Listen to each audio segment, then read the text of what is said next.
잘 나가는 사람은 걱정 없겠지. 우리는 흔히 이렇게 생각합니다.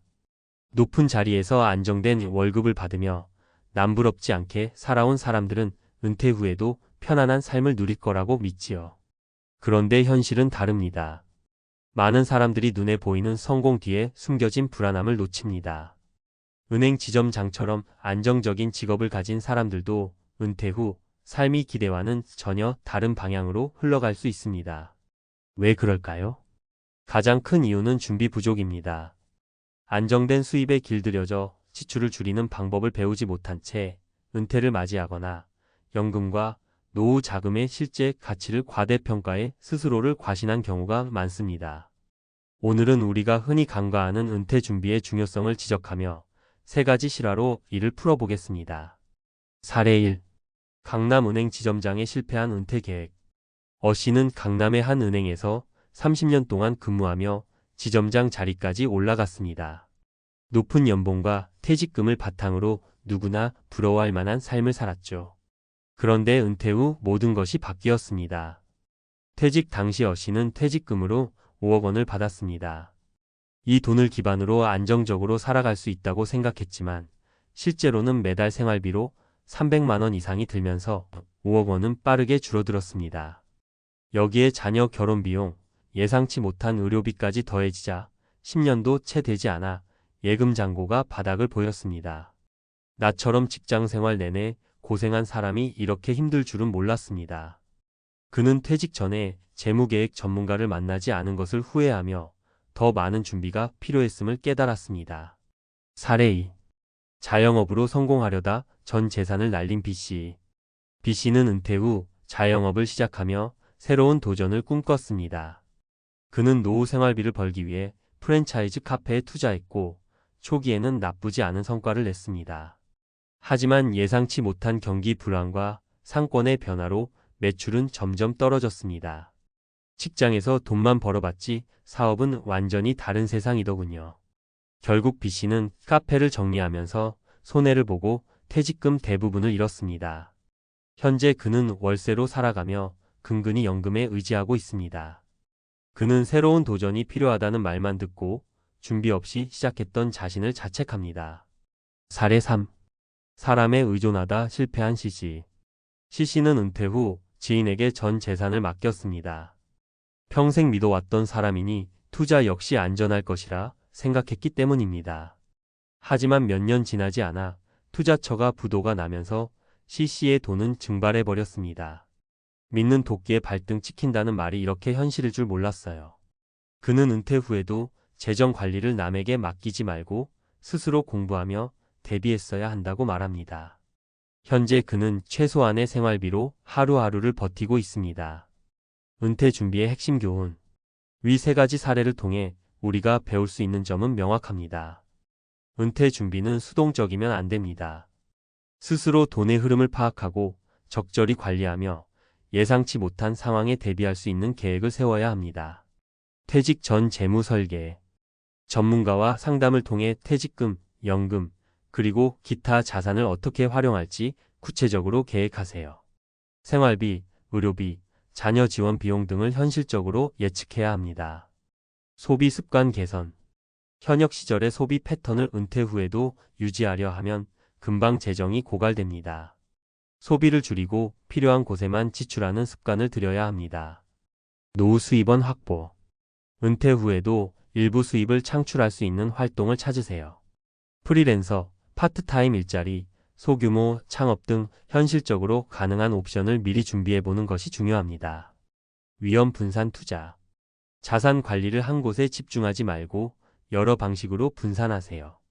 연금, 주식, 채권 등 다양한 수단을 활용하면 리스크를 줄일 수 있습니다. 마무리. 은퇴는 단순히 직장을 떠나는 것이 아닙니다. 새로운 삶의 시작이죠. 하지만 그 시작이 행복할지 비참할지는 우리가 얼마나 준비했느냐에 달려 있습니다. 오늘의 이야기가 조금이라도 경각심을 일깨우고 더 나은 은퇴 준비를 하도록 도와주길 바랍니다. 지금부터라도 늦지 않았습니다. 시작해보세요. 전문가 칼럼 은퇴 후 비참한 현실 피할 수 있는 방법은 퇴직 후 인생 준비가 전부다. 직장 다닐 때는 월급이 자동으로 들어오니까 돈 걱정을 안 했었죠. 그런데 은퇴하고 보니 매달 고정적인 수입이 없는 게 이렇게 불안한 일인지 몰랐습니다. 이 말은 은퇴 후 재정난을 겪는 많은 사람들이 공통적으로 하는 이야기입니다. 직장을 떠나면서 소득은 끊기는데 생활비는 계속 나가고 예상치 못한 지출은 더 큰 부담으로 다가옵니다. 왜 이런 일이 벌어질까요? 사실 은퇴 후 삶은 젊었을 때부터 철저히 준비해야 합니다. 나중에 하면 되겠지라는 생각으로 미루다 보면 은퇴 후 맞이하는 현실은 비참함 그 자체일 수 있습니다.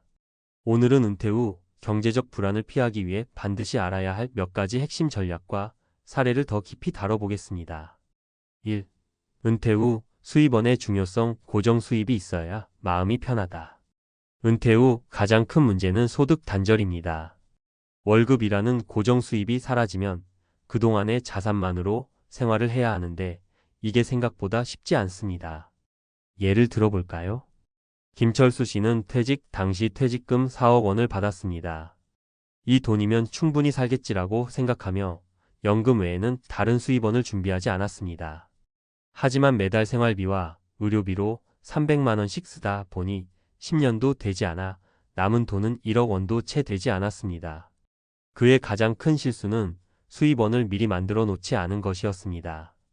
프리랜서 활동, 월세 수익, 투자 등 지속적인 소득원을 미리 확보했다면 상황은 달라졌을 겁니다. 해결책은 퇴직 후에도 일정한 수입을 만들어줄 수 있는 활동을 준비하세요. 예를 들면 은퇴 후에도 꾸준히 할 수 있는 기술을 익히거나 월세 수익을 얻을 수 있는 소형 부동산에 투자하는 것도 방법입니다. 2. 소비 습관 바로잡기. 현역대의 소비 패턴을 유지하면 안 된다. 돈이 있으면 쓰게 되더라고요. 이경자 씨는 평생 직장 생활로 안정된 수입을 받았던 덕분에 늘 좋은 옷을 사고 맛집을 다니며 지내왔습니다. 은퇴 후에도 같은 생활을 유지하려 했지만 점점 줄어드는 통장 잔고를 보고야 소비를 줄여야 한다는 걸 깨달았습니다. 은퇴 후에는 현역 시절의 소비 습관을 그대로 유지하면 금방 재정적 한계에 부딪힙니다. 소비를 줄이는 데는 다음의 방법이 효과적입니다. 가계부 작성하기. 어디에 돈이 새는지 파악하세요. 필수와 선택 지출 구분하기. 꼭 필요한 비용과 줄일 수 있는 비용을 구분해야 합니다.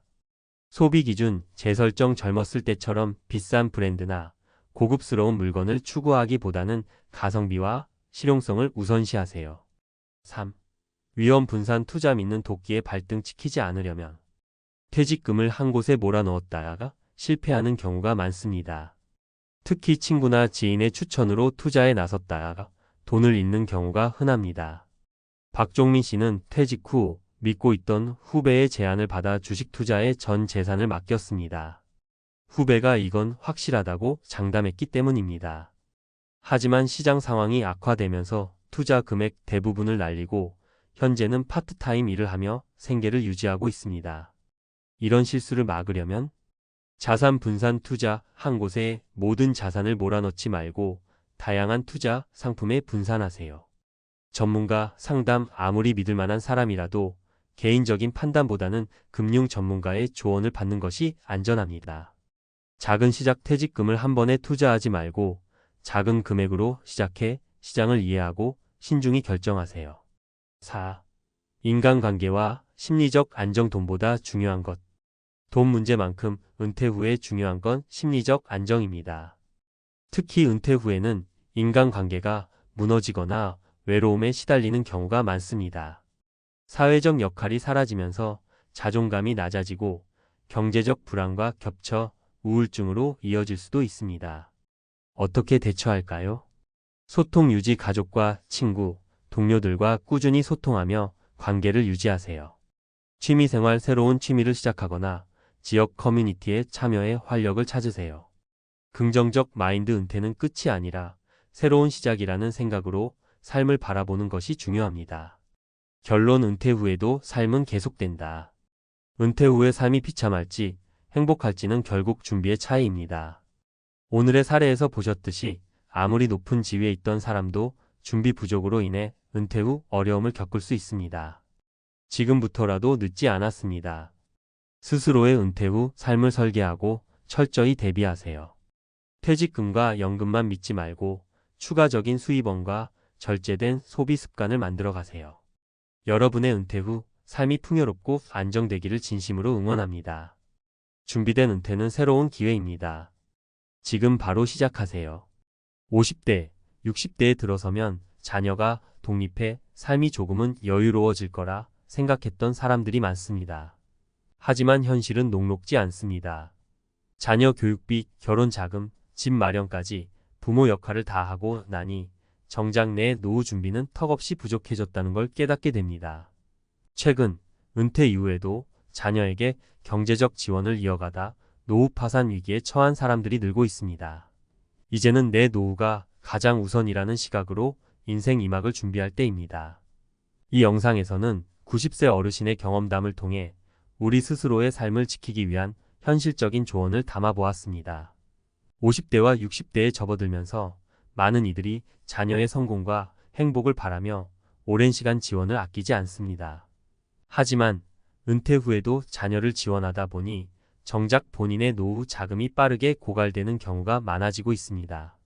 얼마 전 90세 어르신이 노후 파산을 막으려면 자식과 거리를 두는 것이 중요하다고 강조하며 자녀에게서 조금은 독립해 나를 위한 준비가 필요하다고 조언한 이야기가 큰 공감을 불러일으켰습니다. 이번 글에서는 나와 자녀 간의 경제적 거리를 두고 노후 자금을 지키는 방법에 대해 실제 사례와 함께 이야기해 보려 합니다. 사례 1. 자녀에게 대출 보증을 서준 후 찾아온 노후의 재정 위기.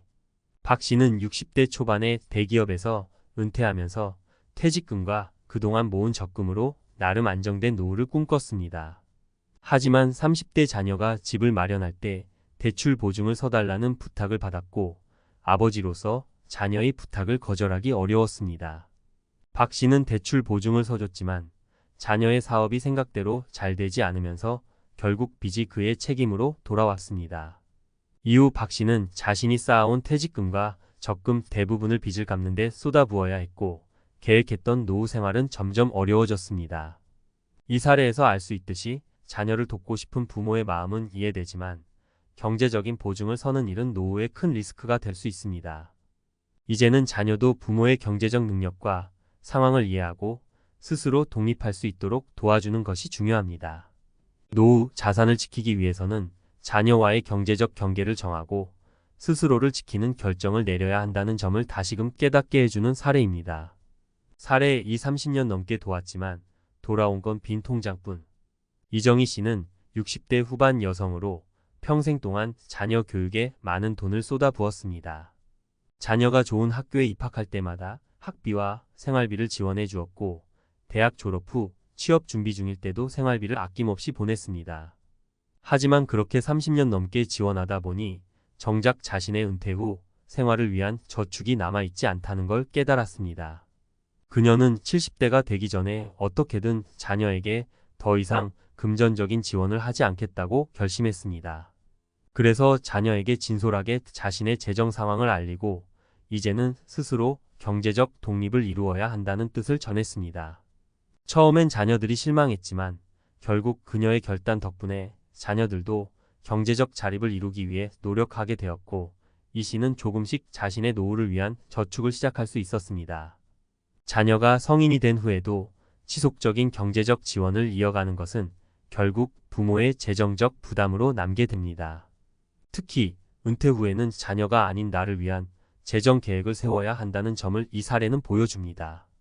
사례 3. 자녀와 함께 살며 생활비를 모두 부담했던 70대 어르신의 고백. 김 씨는 은퇴 후 자녀와 함께 사는 것이 좋겠다고 생각했습니다. 가족과 함께 살면서 생활비를 줄이고 정서적으로도 서로 의지할 수 있을 거라고 믿었죠. 그런데 문제는 자녀와 함께 살면서 김 씨가 모든 생활비를 책임지게 되었다는 점입니다. 집세와 공과금, 식비까지 모두 김 씨의 부담으로 돌아왔고 그 결과 그의 연금은 빠르게 줄어들었습니다. 시간이 지나면서 자녀와의 경제적 의존이 생각보다 큰 부담이 되었다는 걸 깨닫게 되었습니다. 김 씨는 결국 자녀와의 생활비 부담을 명확히 나누기로 결심했습니다. 자녀가 경제적으로 독립할 수 있도록 대화를 통해 경제적 책임을 분담하고 이제는 자신의 연금을 최대한 아끼며 나를 위한 노후 자금을 지키기로 했습니다. 이 사례는 자녀와의 공존이 정서적 안정감을 주기도 하지만 경제적 부담으로 인해 노후 생활이 어려워질 수 있음을 보여줍니다. 가족과 함께 살아도 경제적 거리를 분명히 하고 서로의 책임을 나누는 것이 필요하다는 메시지를 담고 있습니다. 결론. 부모로서 자녀를 돕고 싶어 하는 마음은 자연스러운 일입니다. 하지만 50대, 60대에 이르러 은퇴 후에도 자녀를 끝없이 지원하다 보면 정작 내 삶을 지키기 어려워질 수 있습니다. 특히 경제적 독립을 이뤄야 할 자녀가 부모에게 지속적인 지원을 받게 되면 오히려 그들의 독립과 자립을 방해할 수도 있습니다. 노후를 안정적으로 보내기 위해서는 이제 자녀와의 경제적 경계를 세우고 나의 노후를 위한 재정 계획을 최우선으로 삼는 것이 중요합니다. 전문가 칼럼 자녀와의 경제적 거리 두기가 나의 노후를 지키는 이유. 오늘날 많은 50대, 60대가 은퇴 후에도 자녀를 위한 재정적 지원을 계속합니다. 부모로서 자녀의 성공과 안정된 삶을 바라며 돕는 것은 당연한 일처럼 보일 수 있지만 이제는 조금 다르게 생각해 볼 필요가 있습니다. 여기서 경제적 거리 두기라는 개념이 중요한데요. 이는 자녀의 독립과 부모의 안정된 노후를 위해서 꼭 필요한 선택이 되고 있습니다. 자녀와의 경제적 거리 두기가 왜 필요하며 어떤 실질적 이점이 있는지 살펴보겠습니다. 1. 부모와 자녀의 재정적 경계 설정이 가져오는 안정감.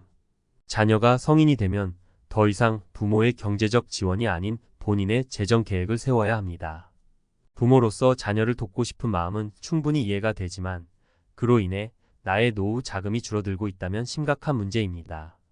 재정적 경계를 명확히 설정하는 것이 중요한 이유는 바로 여기 있습니다. 부모가 나중에 자녀에게 경제적 의존을 줄 수 있는 공간을 마련하고 자녀 역시 본인의 경제적 자립을 이루며 성장할 기회를 갖게 됩니다. 예를 들어 자녀가 독립적으로 생활비를 책임지게 된다면 그로 인해 부모도 자녀의 경제적 부담에서 벗어나 조금 더 여유 있는 노후 생활을 할 수 있습니다. 이는 결국 부모와 자녀 모두에게 긍정적인 영향을 주며 가족 간의 관계에도 좋습니다. 경제적으로 안정된 부모가 자녀에게 도움이 되는 조언을 줄 수 있다는 점도 놓쳐서는 안 될 부분입니다. 2. 자녀의 독립이 부모의 노후 안정에 미치는 영향. 자녀와의 경제적 거리는 자녀가 더 자립할 수 있게 해주는 과정입니다. 자녀가 독립적으로 경제활동을 하고 본인의 미래를 위해 저축을 시작하게 되면 부모는 조금 더 안정적인 노후를 보낼 수 있습니다. 한편 부모가 자녀를 지원하는 상황이 지속된다면 자녀 역시 자립이 어려워지면서 부모의 부담이 지속될 가능성이 큽니다. 자녀가 자립하는 과정에서 겪을 수 있는 어려움을 지켜보는 것은 부모로서 힘든 일일 수 있지만 이는 장기적으로 자녀와 부모 모두에게 긍정적인 변화를 가져올 수 있는 중요한 과정입니다. 특히 자녀가 경제적으로 자립했을 때 부모는 이제 자신을 위한 재정적 여유를 조금 더 확보할 수 있습니다. 예를 들어 자녀의 결혼이나 생활비 지원 대신 그 비용을 건강관리나 취미생활, 나를 위한 교육에 투자할 수 있는 것입니다. 노후의 가치를 느낄 수 있는 활동에 투자할 수 있는 재정적 여유가 생긴다는 점에서 매우 중요합니다. 3. 가족 간의 긍정적 관계를 유지하기 위해 경제적 의존에서 벗어나기. 자녀와의 경제적 관계가 건강해야 가족 간의 긍정적인 관계도 유지됩니다. 경제적으로 의존하는 관계는 오히려 갈등을 유발할 수 있는 요소가 됩니다. 자녀가 경제적으로 부모에게 의존하게 되면 경제적 결정에 관해 부모의 간섭이 늘어나거나 자녀가 독립적인 결정을 하기 어려워지면서 부모와 자녀 간의 긴장감이 생길 수 있습니다. 이러한 상황을 피하기 위해서라도 자녀와 부모는 경제적으로 서로 독립된 상태를 유지하는 것이 좋습니다. 예를 들어 자녀가 부모에게 경제적으로 독립을 선언하고 부모는 자녀에게 일상적인 지원을 줄였을 때 자녀는 더 자신감 있는 경제 생활을 할 수 있습니다. 이로 인해 자녀는 부모와의 관계에서 자율성을 가지게 되고 부모도 자녀가 경제적으로 독립된 것을 보며 안심할 수 있습니다. 이런 식으로 가족 내 경제적 거리 두기는 서로에 대한 존중과 신뢰를 키우는 계기가 될 수 있습니다. 4. 노후 자금 보호와 나를 위한 재정적 투자가 주는 가치.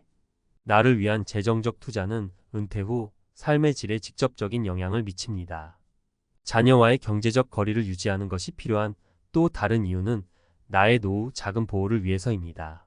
자녀에게 너무 많은 지원을 하게 되면 결국 내가 쓸 자금이 부족해질 수밖에 없고 이는 곧 나의 은퇴 생활의 위협이 됩니다. 특히 나이가 들수록 건강관리나 주거비용, 여가비용 등은 오히려 늘어나는 경우가 많기 때문에 나를 위해 남겨둬야 할 자금이 필요합니다. 사례를 하나 더 살펴보겠습니다. 김 씨는 60대 후반에 은퇴했지만 평생 동안 자녀 지원에 힘을 쏟으며 자신의 재정 관리는 미처 신경 쓰지 못했습니다. 그 결과 김 씨는 자녀들이 독립했지만 정작 본인의 노후 자금이 부족해지면서 은퇴 후에 경제적으로 불안한 상태가 되었습니다. 이 상황을 경험한 김 씨는 뒤늦게라도 본인을 위한 재정 계획을 세우기 시작했지만 더 일찍 시작하지 못한 것을 후회하고 있습니다. 이처럼 자녀와의 경제적 거리를 두고 나를 위한 재정적 투자를 하는 것은 은퇴 후 삶을 더욱 안정적으로 만들어줍니다.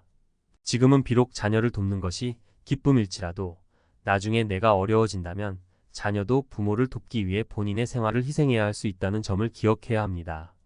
5. 자녀와의 경제적 거리 두기로부터 얻는 심리적 안정감. 자녀와의 경제적 거리는 단지 재정적인 안정뿐만 아니라 심리적 안정감도 줍니다. 부모가 자녀의 모든 경제적 부담을 지지 않는다는 인식은 심리적으로 자유를 주며 자녀가 독립적으로 자랄 수 있게 해줍니다. 부모가 스스로 자신의 삶을 관리하고 자녀도 경제적으로 자립할 수 있는 가정 환경은 오히려 서로의 삶에 긍정적인 영향을 미칠 수 있습니다. 결론, 자녀와의 건강한 거리 두기는 나를 위한 투자. 결국 자녀와의 경제적 거리를 두는 것은 부모와 자녀 모두를 위한 선택입니다. 부모가 경제적으로 독립하고 자녀에게 독립을 권유하는 것은 자녀가 더 건강한 경제관념을 가지고 미래를 준비할 수 있게 하며 부모에게도 더 안정된 노후를 선사합니다. 이는 단순히 자녀를 끊으세요 라는 극단적인 말이 아닌 서로를 위한 건강한 거리를 두세요 라는 의미로 받아들여야 할 부분입니다. 노후에 자녀에게 얽매이지 않고 경제적으로 독립된 부모와 자립한 자녀가 될 수 있도록 지금부터라도 경제적 거리 두기를 실천해 보는 건 어떨까요? 폭등하는 물가, 당신의 은퇴 자금이 무너진다. 이 법칙으로 노후 대비 필수. 요즘 들어서 물가가 말도 안 되게 빠르게 오르고 있는 걸 느끼시나요? 식료품부터 전기요금, 가스비까지 전반적인 생활비가 쑥쑥 올라가면서 우리의 삶은 갈수록 팍팍해지고 있습니다. 이럴 때 가장 불안해지는 건 바로 은퇴를 앞둔 분들일 겁니다. 열심히 모아둔 돈이 있는데도 불구하고 물가가 이렇게 급등하면 과연 그 돈으로 노후가 안전할까요? 은퇴 이후의 생활비를 어떻게 충당해야 할지, 현금 흐름은 어떻게 관리해야 할지 고민이 많으실 겁니다. 하지만 해결책은 생각보다 간단할 수 있습니다. 4% 법칙을 아시나요? 4% 법칙이란 무엇인가? 4% 법칙은 1990년대에 윌리엄 벤젠이라는 재무 전문가가 제안한 개념입니다.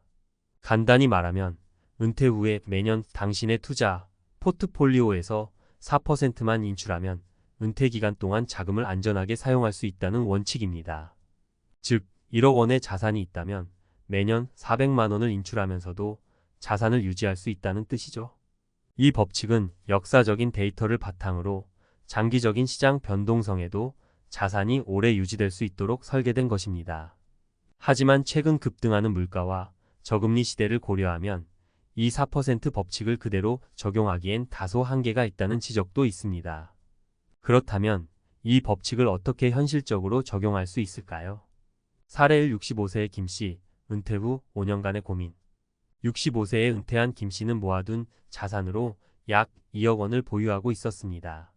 김 씨는 4% 법칙을 활용해 매년 800만 원씩 인출하며 노후를 계획했지만 생각보다 빨리 자금이 소진되기 시작했습니다. 이유는 물가 상승이 너무 빨랐기 때문입니다.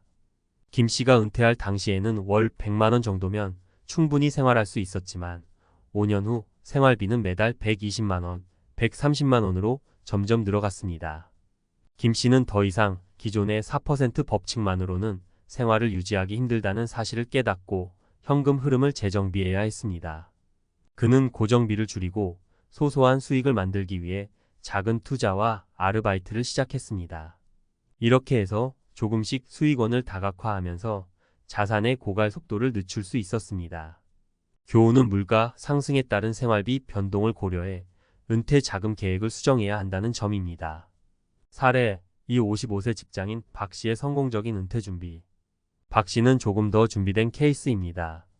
50대 중반부터 물가 상승을 대비해 노후 자금을 어떻게 관리할지 고민해 왔죠. 그는 은퇴 자금 목표를 세울 때 4% 법칙을 단순히 적용하지 않고 물가 상승률을 반영해 목표 자금을 더 높게 설정했습니다. 예를 들어 물가가 매년 2%씩 오른다고 가정하고 1억 원의 목표를 1억 5천만 원으로 높여 잡았습니다. 또한 박 씨는 현금 흐름을 다양화하기 위해 은퇴 전부터 파트타임 일자리를 준비했습니다. 퇴직 후에도 매달 소소한 수익이 들어오니 4% 법칙에 의존하지 않고도 생활비를 충당할 수 있었습니다. 그의 전략은 물가 상승을 미리 반영하고 은퇴 후에도 일정한 수익을 창출하는 시스템을 마련한 것이었습니다. 사례 3 자영업자 이 씨의 현실적인 대처법. 은퇴 후에도 자영업을 계속하는 이 씨는 은퇴 자금 계획을 세울 때 4% 법칙을 기본으로 삼았지만 물가가 급등하는 상황을 고려해 추가적인 대비책을 마련했습니다. 그는 자신의 가게를 60대 중반까지 운영할 계획이었고 가게 운영에서 나오는 수익을 일부 투자 자산으로 돌렸습니다. 이 씨는 은퇴 후에도 꾸준한 현금 흐름을 유지하기 위해 자영업 수익과 투자 자산에서 나오는 이자를 잘 조율했습니다. 물가가 올라갈 때는 자영업 수익이 그만큼 늘어나도록 가격 정책을 조정했고 투자 자산에서 나오는 수익도 장기적인 성장을 목표로 설정해 둔 덕분에 안정적인 노후 생활을 이어갈 수 있었습니다. 그의 방법은 은퇴 후에도 계속해서 활동하면서 현금 흐름을 유지하고 투자 자산을 효율적으로 활용하는 데 있었습니다. 결론, 현명한 노후 대비를 위해 필요한 것. 물가가 오를 때 단순히 4% 법칙만으로는 은퇴 자금을 관리하기 어렵습니다.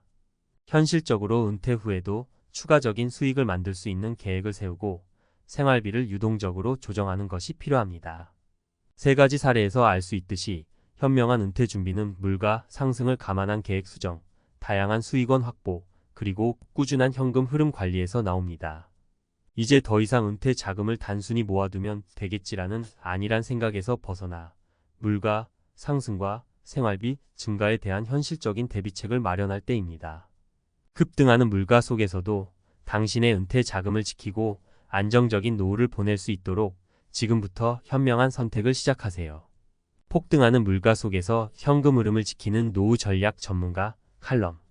여러분, 은퇴를 앞두고 있거나 이미 은퇴하신 분들이라면 최근 몇 년간 물가 상승에 큰 충격을 받으셨을 겁니다. 물가는 하늘을 찌르고 생활비는 하루가 다르게 늘어나는 현실 속에서 내가 모은 돈으로 노후를 안전하게 지낼 수 있을까? 라는 걱정이 생기기 마련이죠. 앞서 살펴본 4% 법칙에 대해 많은 분들이 이미 들어보셨을 겁니다. 매년 투자 포트폴리오에서 4%씩 인출하면 은퇴 후에도 자산이 오래 지속된다는 이론이죠. 이 법칙은 많은 재무 전문가들이 추천하는 기본적인 자산 관리 원칙이지만 물가 상승이 폭등하는 현실에선 이 법칙만으로는 충분하지 않을 수 있습니다. 그래서 오늘은 급등하는 물가 속에서 은퇴 자금을 현명하게 관리하고 안정적인 현금 흐름을 유지할 수 있는 방법에 대해 전문가의 시각에서 말씀드리고자 합니다. 물가 상승을 고려한 노후 자금 관리 전략. 먼저 물가 상승이 왜 은퇴 자금 관리에 중요한지를 짚고 넘어가야 합니다. 물가는 시간이 지남에 따라 상승하는데 이는 특히 고정 수입에 의존하는 은퇴자들에게 큰 영향을 미칩니다. 여러분이 1억 원을 모아둬도 10년 후에는 그 가치가 절반 이하로 줄어들 수 있습니다. 이 때문에 우리는 4% 법칙에 물가 상승률을 반영하는 방법을 반드시 고려해야 합니다. 예를 들어볼까요? 여러분이 매년 2%씩 물가가 오른다고 가정해 봅시다. 그렇다면 은퇴 후 첫 해에는 4%를 인출하지만 그 다음 해에는 생활비가 더 필요하다는 걸 알게 될 겁니다. 1억 원에서 첫 해에는 400만 원을 인출했지만 두 번째 해에는 물가 상승을 고려해 약 408만 원 정도를 인출해야 하는 거죠. 자산을 유동적으로 관리하는 방법. 많은 은퇴자들이 한번 자산을 모으면 그 자산이 계속해서 안전할 것이라는 착각에 빠지곤 합니다. 하지만 실상은 그렇지 않습니다. 은퇴 후에도 자산은 계속 관리하고 유동적으로 대응해야 하는데요. 물가 상승률뿐만 아니라 금융시장의 변동성도 여러분의 자산에 큰 영향을 미칠 수 있기 때문입니다. 그러므로 은퇴 후에도 자산의 일부는 시장의 성과에 따라 성장할 수 있는 포트폴리오에 투자해야 합니다. 여기서 중요한 점은 위험과 안정성을 잘 조화시키는 것입니다. 일부는 채권이나 연금 같은 안정적인 자산에 두고 일부는 주식이나 부동산 같은 성장 가능한 자산에 투자하는 것이죠. 이렇게 하면 물가 상승에 따른 생활비 증가를 대비하면서도 자산이 증식될 기회를 놓치지 않을 수 있습니다. 사례 1. 장기적인 투자 계획을 세운 이 씨의 이야기. 이 씨는 은퇴 후 처음 몇 년 동안 물가 상승에 대한 대비책이 부족하다는 것을 깨닫고 자산 관리를 다시 고민하기 시작했습니다. 은퇴 전에는 연금과 예금을 중심으로 자산을 쌓아왔지만 물가가 오르면서 그만으로는 생활비를 충당하기 어렵다는 걸 알게 된 거죠. 그래서 그는 자산의 일부를 성장성 있는 투자 상품에 분배하기로 했습니다. 처음에는 주식 투자나 부동산 투자가 부담스러웠지만 금융 전문가의 도움을 받아 포트폴리오를 다각화했고 그 결과 물가 상승에도 불구하고 자산이 증식하는 경험을 했습니다. 이 씨는 안정적인 자산과 성장 가능한 자산의 균형을 맞추니 물가 상승에도 대비할 수 있었다고 말합니다. 사례 2. 고정 수입을 다각화한 박 씨의 전략. 박 씨는 은퇴 후에도 계속해서 현금 흐름을 유지할 방법을 찾기 위해 파트타임 일자리를 병행했습니다. 은퇴 후 고정 수입이 연금이나 투자 수익뿐이라면 물가 상승이 큰 타격이 될 수 있지만 박 씨는 은퇴 전부터 자신이 좋아하는 일을 조금씩 이어갔습니다.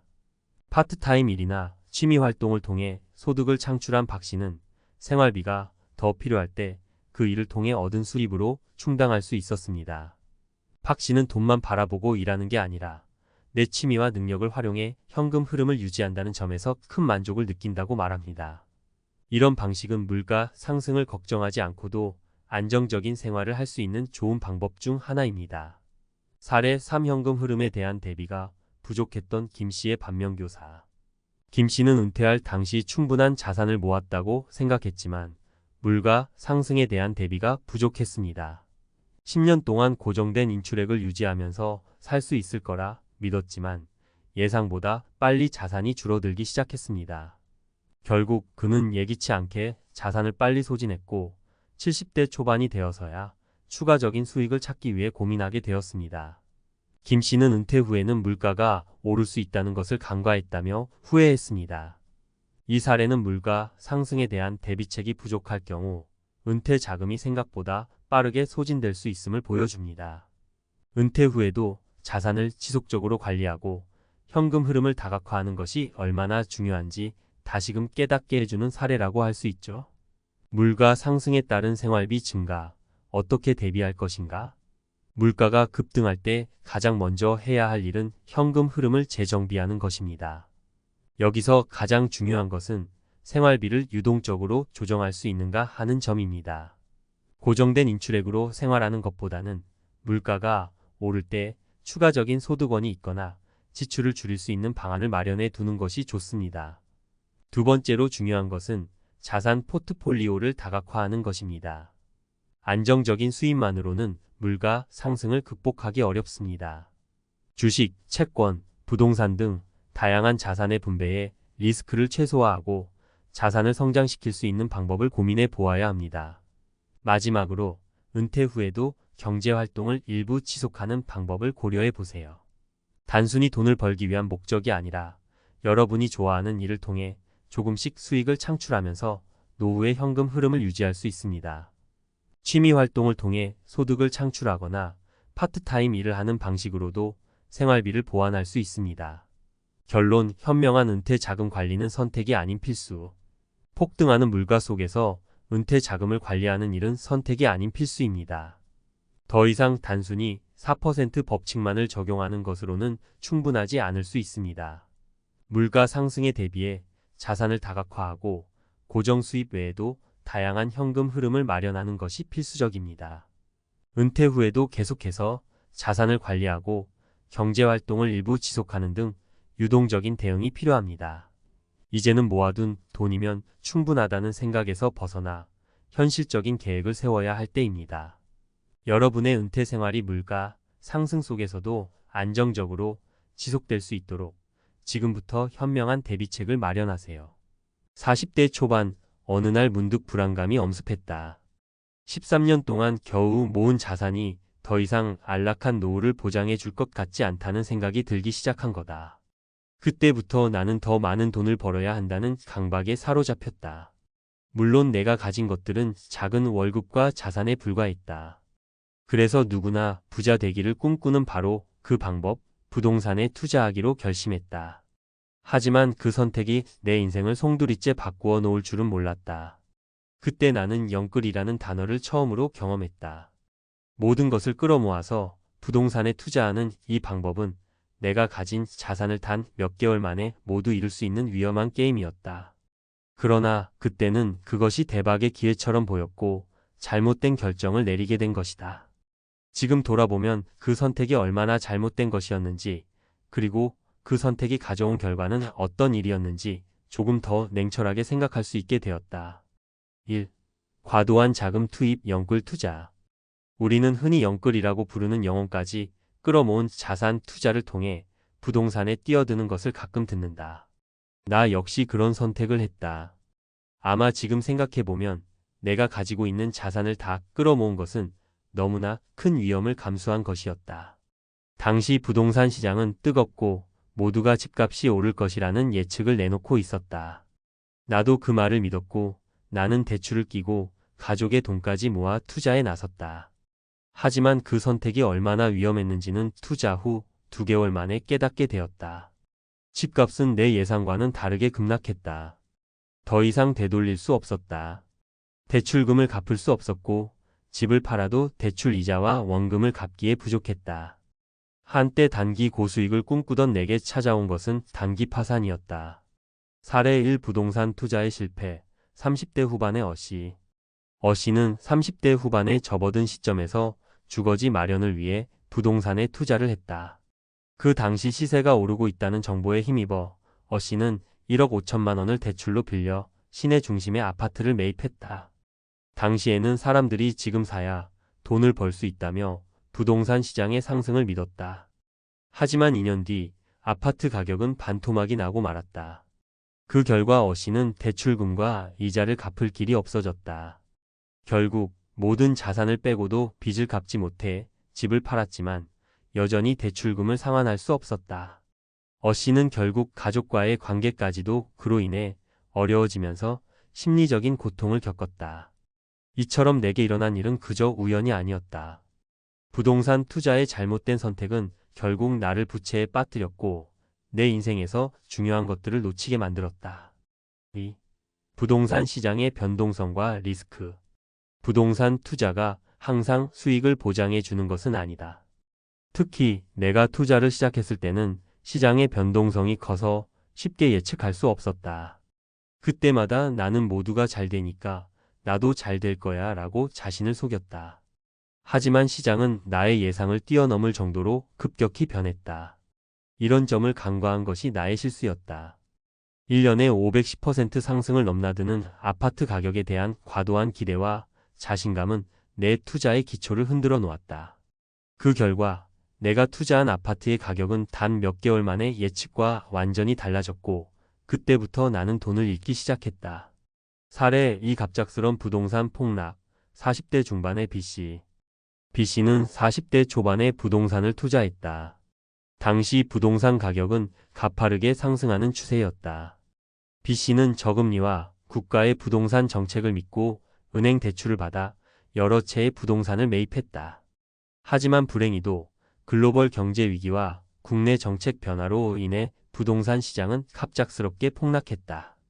집값은 이전보다 30% 가까이 떨어졌고 B씨는 대출을 갚지 못해 압박을 받았다. 그 결과 B씨는 부동산 투자에서 얻었던 이익을 모두 상쇄하고 심지어 갚아야 할 빚만 남게 되었다. 이와 같은 일이 나에게도 일어날 수 있다는 사실을 깨닫게 되었다. 나 역시 시장의 변동성을 무시하고 무리하게 자산을 확장하려 했던 점이 문제였다. 3. 재정 관리와 리스크 관리의 중요성. 이 모든 사건을 통해 얻은 교훈은 결국 재정 관리와 리스크 관리의 중요성이다. 아무리 기회가 있어 보여도 그 기회가 끝나고 나면 내가 감당할 수 있는 리스크인지 확실하게 생각해 봐야 한다는 것이다. 대출을 통해 얻은 자산이 일시적으로 늘어날 수 있지만 그 대출을 상환할 능력이 없다면 나는 결국 그 자산을 모두 잃을 것이다. 사례 3. 대출을 상환하지 못한 C씨의 이야기.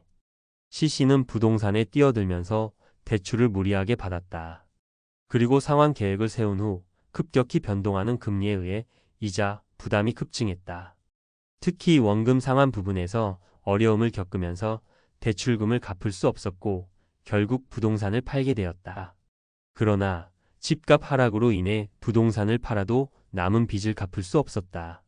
C씨는 결국 은퇴 후에도 매달 갚아야 하는 빚에 시달리며 재정적인 위기를 맞이했다. 이처럼 잘못된 재정 계획과 리스크 관리는 단기간에 심각한 재정적 문제를 초래할 수 있다는 사실을 몸소 겪었다. 결론. 내가 겪은 일은 사실 누구에게나 일어날 수 있는 일이다. 영끌로 대출을 받아 부동산에 투자하는 것은 매력적일 수 있지만 그 이면에 숨어 있는 위험성을 정확히 인식해야 한다. 자산을 모은 만큼 그에 맞는 리스크를 감수할 수 있어야 하며 그에 따른 책임을 져야 한다. 부동산은 분명히 매력적인 투자처일 수 있지만 무리한 투자로 인해 한순간에 모든 것을 잃을 수 있다는 사실을 잊지 말아야 한다. 중요한 것은 항상 신중하게 결정하고 리스크를 관리하는 것이다. 이제 나는 그런 실수를 반복하지 않기 위해 투자에 대한 접근 방식을 완전히 바꾸었고 그 과정에서 얻은 교훈을 잊지 않기로 했다. 영끌 부동산 투자, 그 끝은 빚더미와 후회 전문가 칼럼. 부동산 투자는 많은 사람들이 꿈꾸는 부자 되는 길로 여깁니다. 부동산 가격 상승, 그에 따른 고수익은 사실 그 자체로 매력적입니다. 하지만 그 매력에 이끌려 무리한 결정을 내리면 그 끝이 얼마나 비극적일 수 있는지 아는 사람은 그리 많지 않습니다. 오늘은 그 이야기를 해보고자 합니다. 제가 최근에 만난 한 분, 40대 중반의 한 남성, 그리고 그가 겪은 영끌 부동산 투자 실패 사례를 중심으로 부동산 투자가 왜 위험한 선택이 될 수 있는지 그리고 그로부터 배워야 할 점들을 함께 살펴보겠습니다. 영끌 그 달콤한 유혹. 영끌이라는 단어, 이미 많은 사람들이 익숙하게 사용하고 있습니다. 영혼까지 끌어모은다는 의미를 가진 이 단어는 최근 몇 년간 부동산 시장에서 자주 등장한 표현입니다. 말 그대로 집을 사기 위해서 대출을 끌어다 쓰고 가족의 자산까지 동원하는 방식입니다. 사람들이 왜 이런 위험한 선택을 하는 걸까요? 그 이유는 간단합니다. 바로 부동산의 안전성과 급등하는 집값이라는 두 가지 큰 유혹 때문입니다. 부동산은 기본적으로 값이 올라갈 것이라는 믿음에 의해 움직입니다. 그리고 실제로 과거 10년간 많은 사람들이 부동산은 안전한 투자처라고 믿고 그 믿음에 따라 돈을 투자했죠. 특히 정부의 저금리 정책과 함께 대출금리가 낮은 시기에 사람들은 지금 사지 않으면 나중에 더 비싸진다는 생각에 부동산 투자를 결심하게 됩니다. 그때가 바로 영끌을 할 때입니다. 그러나 문제는 바로 이때입니다. 사람들이 부동산을 투기적으로 생각하기 시작하면서 가격이 오를 것이라는 확신을 가지고 집을 사기 시작합니다. 이 확신은 결국 자기 최면처럼 작용합니다. 이 집을 사면 내 인생이 바뀔 거야, 부자가 될 거야 라는 생각으로 돈을 쓰기 시작하고 그 끝은 말 그대로 빚더미에 앉게 되는 것입니다. 실제 사례 40대 중반의 투자 실패. 이번에 제가 만난 한 남성은 40대 중반에 접어들면서 인생의 마지막 기회를 잡아야겠다고 생각했습니다. 그는 자산을 모은다고 매달 열심히 일하고 저축을 했지만 그 돈은 노후를 대비하기에는 턱없이 부족하다고 생각했습니다. 그래서 그가 선택한 것은 바로 부동산 투자였죠. 그는 부동산 전문가의 조언을 받아 서울의 한 재개발 지역에 아파트를 사기로 결심했습니다. 당시 그는 대출을 최대한으로 이용했고 추가로 가족의 도움까지 받았습니다. 그때 그는 지금이 기회다. 집값이 계속 오를 테니 내가 사면 반드시 수익을 낼 것이다 라고 믿었죠. 이 믿음이 그를 영끌의 길로 이끌었고 그렇게 큰 대출을 끼고 부동산에 투자하게 되었습니다. 하지만 결과는 어떻게 되었을까요? 불과 몇 개월 후 그의 투자한 아파트의 시세는 급격히 떨어졌습니다. 당시 정부는 부동산 시장을 안정시키기 위해 여러 가지 규제를 발표했고 이에 따라 아파트 가격은 급락했습니다. 그가 샀던 아파트는 6개월 만에 가격이 20% 가까이 떨어졌고 결국 그는 큰 손실을 보고 말았습니다. 대출금 이자만 갚아도 고통스러운 상황이 되었고 집을 팔아도 대출금의 절반도 갚을 수 없는 상황에 직면했습니다. 결국 그는 대출금 상환에 어려움을 겪고 집을 팔았지만 결국 빚만 남게 되었습니다. 부동산 투자 실패의 원인. 이 사례를 통해 우리는 부동산 투자 실패의 주요 원인을 찾아볼 수 있습니다. 첫 번째는 바로 과도한 대출 의존입니다. 부동산 시장의 특성상 집값이 일시적으로 떨어질 수 있다는 위험을 간과한 채 대출을 끌어모아서 집을 샀다는 점에서 큰 실수가 있었습니다. 대출은 빚을 진다는 것을 의미합니다. 특히 대출금 상환 능력이 부족한 상황에서 투자하는 것은 큰 위험을 감수하는 것입니다. 부동산 시장은 예측할 수 없는 변동성이 크기 때문에 한번 가격이 하락하면 회복되기까지 시간이 오래 걸릴 수 있습니다. 과도한 대출 의존은 결국 그를 빚더미에 빠지게 만든 결정적인 원인 중 하나였습니다. 두 번째는 부동산 시장의 변동성을 간과한 점입니다. 많은 사람들이 부동산을 안전한 투자처로 생각하지만 그 본질은 다른 자산들과 마찬가지로 변동성이 존재하는 시장입니다. 예를 들어 글로벌 경제 불안정성, 금리 인상, 정부의 부동산 규제 정책 등은 모두 부동산 시장에 큰 영향을 미칩니다. 특히 정책적인 변화가 크면 크기일수록 부동산 시장의 불확실성이 커지기 때문에 이러한 변동성을 잘 파악하지 못한 채 투자하는 것은 매우 위험합니다. 집값이 계속 오를 것이라고 믿고 영끌 투자를 한 결과 예상치 못한 가격 하락을 경험하게 되었습니다. 세 번째는 투자에 대한 충분한 이해 부족입니다. 그는 전문가의 조언을 듣고 투자했지만 그 전문가의 조언을 과신한 나머지 스스로의 판단 없이 결정을 내렸습니다. 투자란 남이 하라고 해서 하는 것이 아니라 충분한 이해와 분석을 바탕으로 해야 하는 일입니다.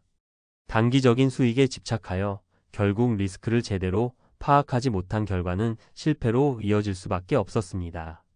부동산 투자에서 반드시 알아야 할 점.